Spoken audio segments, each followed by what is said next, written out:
Hello, welcome back to my VR chat Let's Play. Today we are going to be killing the Ender Dragon. There are 4 days left for the PLUSHIE campaign, so if you wanted to help support the channel, it would be super appreciated if you checked it out.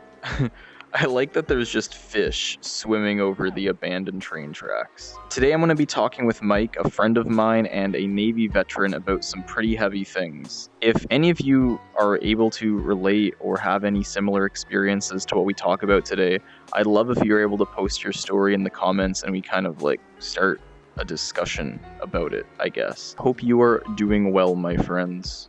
My grandpa, he was an abusive alcoholic. I can imagine that's why my mom is the way she is, because of her dad. And her dad was an Italian who fought in trenches in World War II, and he fought for the king of Italy. He didn't fight for Mussolini, he fought for the king. Because at the time, Italy was going through its own thing where like some parts of Italy were fighting with Mussolini, other parts weren't. My grandpa, his brother died, and at 14 years old, he faked a signature to join the military.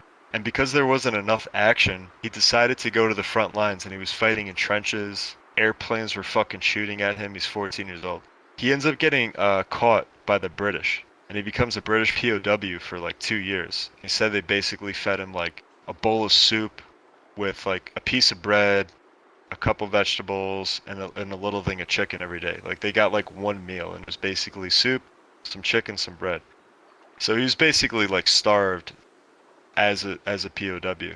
They were treated like shit. When World War II was over and he, eventually came to America, he was an alcoholic. That's how a lot of those guys dealt with those, with their mental health, was they drank. He was an abusive alcoholic, and I'm pretty sure because of that, my mom, was on the end of some of that, and because of that, then I look like my grandpa. I feel like that had something to do with it. I don't really know. I just think in my own head, like, I swear to God, I think that has something to do with it. I just think, like, she sees her dad in me, and because of that, she was, like, really fucked up. So, when I was little, when she could beat me, she would. Like, all the time. And as I got older, she couldn't, and she just became very, like, verbally abusive. I feel bad, dude, because you're, like... It's almost like you're a psychologist right now, and I feel kind of bad. No, it's all good. It's all good. It's cool, like, just being able to talk about this stuff. That's what I like about VR. It's like you could talk about this shit and not worry about people like judging you or anything. My dad is definitely more friendly to me than my mom. When we were growing up, we grew up in a really small apartment in the city. It was a really, really small apartment, and they were like kind of financially struggling. They were financially struggling, but my mom refused to go back to work, even though we were taking ourselves to and from school by ourselves. Like, she still refused to go back to work or whatever, and my dad would come home from work and she'd bust his fucking balls about bills or whatever. And this poor guy, he's waking up at fucking 6 in the morning every fucking day, doesn't miss a day of work, whatever. I remember like a couple of times my mom would like yell at my dad, "Oh, there's so many other guys I could have been with," like shit like that, like really fucked up stuff. And I'm like I was thinking about that as an adult. When I reached like my mid-20s, I remember like some of the stuff she would say, and I was like, man, it's so fucked up. Like if a girl ever said that shit to me, I'd tell her to get the fuck out. Like I want to put up with that. Oh, there's so many other guys I could have been with. Like who the fuck says that?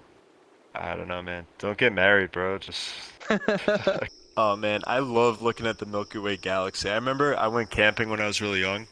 Because I grew up in the city, I never saw like the night sky without lights. It was really fucking weird to think about it like that. That's so weird, right? You could grow up like and spend a significant portion of your life without ever seeing the stars. And I never really got to see the stars growing up in the city. So my friend's dad took us camping one night, and we went like upstate to like upstate New York or something. And I looked outside the window and I saw like literally the fucking Milky Way galaxy just like that, man. And it tripped me out when I was like a kid. I was like, what is that? It's so dope.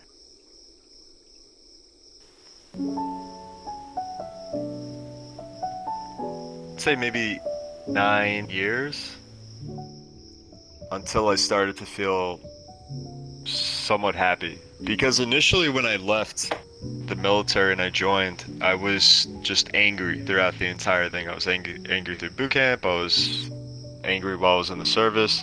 because I was like low ranking, a lot of people, I guess in my upper chain of command, kept putting me in situations where I was forced to stay awake for 36 hours straight and just continually work. I was continually sleep deprived like that, maybe twice a week. When I was on deployment, I was working 12 to 16 hours a day, Monday through Sunday, during every deployment. And I deployed 3 times, and I was out to sea total for 3 years. In between the deployments, we had duty days, and we had to work a 12-hour shift, and then we had to stay and watch, and then maybe they'd give us some other bullshit tasks to do, like all the way to like 4 or 5 in the morning. We would do a duty day every 4 days. I would have to stay on the ship as part of a skeleton crew while everybody left and went home. Everybody on the ship did this in a rotation. In my duty section within my division, there was maybe only 3 people. It was like me, another junior person, and then some first class that was in charge of us. This particular first class was just a piece of shit. He made me stay up 36 hours straight every fucking duty day. So like every 4 days when I wasn't on deployment, I was staying up 36 hours or maybe 24 hours. And the constant sleep deprivation really got to me, to the point where I had this like girlfriend at the time, and I was visiting her, and I was like laying in bed, and I don't know what happened, but I started getting this like feeling of like vertigo, where I just like got out of bed and I was like gasping for air. The constant sleep deprivation eventually just eroded my mental health to the point where I was just continually having panic attacks. When these panic attacks occurred, it was between my 2nd and 3rd deployment, and I went to go see mental health, and mental health prescribed me like SSRIs, like antidepressants and stuff, and they were like, oh, you're gonna see a psychologist every month. And I'm like, alright, that sounds cool. Then we leave for deployment like 3 months later. I never got my meds. I never got to speak to the psychologist. They never sent me my meds while I was on deployment. Nothing. It was a 10-month deployment. Like, we'd be out to sea for 90 days straight at a time. They're like 3-month prison sentences, basically. You're just like in a fucking metal ship trapped. There's nowhere for you to go, really. You know, that's not necessarily so bad, but you're with these people who are very like abusive, just trying to make your life as miserable as possible, like at all times. It's really weird. I'm pretty sure most people in the military, if they hear this, like, and they're E4 or below, they'll probably agree. There's always like some bullshit the chain of command pulls on low-ranking people to just make them like hate life, basically. And so anyways, like at the very end of this 10-month deployment, or close to the very end, I was finishing up my 4 years, and I was getting ready to honorably discharge from the Navy and completely separate. You know, I just finished like a 10-month deployment. All I knew was just being out to sea. The last 4 years were just this fucking grind. It's just constant fucking grind of like no breaks, you know, 12, 16-hour days, 36-hour shifts, whatever the fuck it is. It's like this constant grind. And then they fly me off from the fucking deployment back to San Diego, and they're like, hey, you have a week to become a civilian, basically. Like, you have a week to get your car out of storage, get insurance, get your own place, you know, find an apartment, find all this other shit, and find a job. Like, you have a week to do all this. It's very hard to do all that within a week, especially when all you know for the last 4 years is just like the Navy.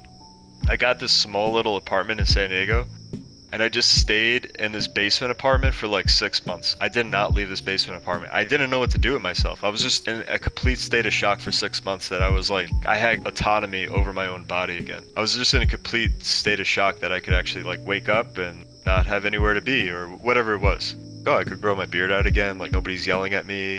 Nobody's fucking with me right now. Nobody's fighting me. Like, I could just be like a human being again. This is weird. For 6 months, I really didn't leave my apartment. I was like enrolled in college and I was going to school, but I wasn't taking it seriously. You know, I was transitioning from the military, and I was just really using my GI Bill to keep a roof over my head. That's really what it was. I couldn't concentrate when it came to my classes. When I left the military, I had really bad anxiety for maybe like 4 to 6 years. I had horrible anxiety, just like waking up, gasping for air, really bad sleep paralysis, like horrible sleep paralysis. So I'd probably wake up with sleep paralysis like 3-4 times a week, where I'd wake up and like I would be conscious, but I couldn't move my body for like half an hour. It was this weird feeling like, oh shit, like I can't move my body, I can't breathe, but I'm awake, and I had no control of my body. That was like the initial state of my mental health when I left the military, basically. Anytime I've ever had a panic attack, the way they feel for me, and this is every single panic attack I've ever had. I do talk to other people that have panic attacks, and they say it's like somewhat different. But for me, I start getting this like rushed feeling like going through my body. It's almost as if my like adrenal gland doesn't work correctly. It's almost as if like my fight or flight response like just releases like a bunch of adrenaline or something, it's just like instantly my heart rate spikes. So I just feel my heart like beating through my chest. Sometimes it could get hard for me to like breathe a little bit, and it honestly feels like I'm about to kind of have a heart attack and die. Every single time I have a panic attack, it feels like I'm having a heart attack and I'm about to die. But the way they manifest, I mean, there's nothing that specifically triggers it. I could just be laying in bed, not thinking about anything, and all of a sudden there's just like a rush. I don't know how to explain it other than like almost like an adrenaline rush that just triggers somehow. I don't know what could cause it, but sometimes I get panic attacks while I'm sleeping. I'll wake up from a deep sleep and it will feel as though I'm falling, and instantly I'm just like, you know, like gasping for air.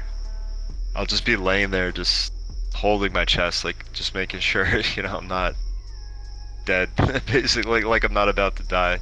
That's kind of how panic attacks are for me.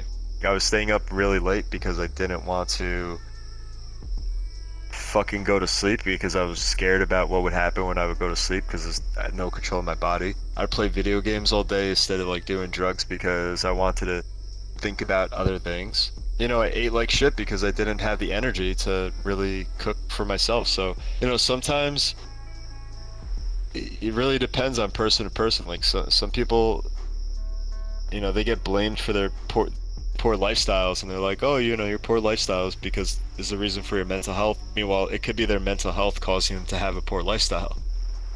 So, yeah, back in the day, there used to be way more alcoholics than there are now. So maybe all those people that were alcoholics actually really had mental health problems that were just untreated or undiagnosed because our medical processes at the time were in their infancy. And we didn't know how to deal with mental health at the time, so maybe a lot of people turned to drinks because of that. So, who knows, maybe people have always had issues with mental health throughout history, and it's just kind of coming to light now because we have more ways to identify and deal with it.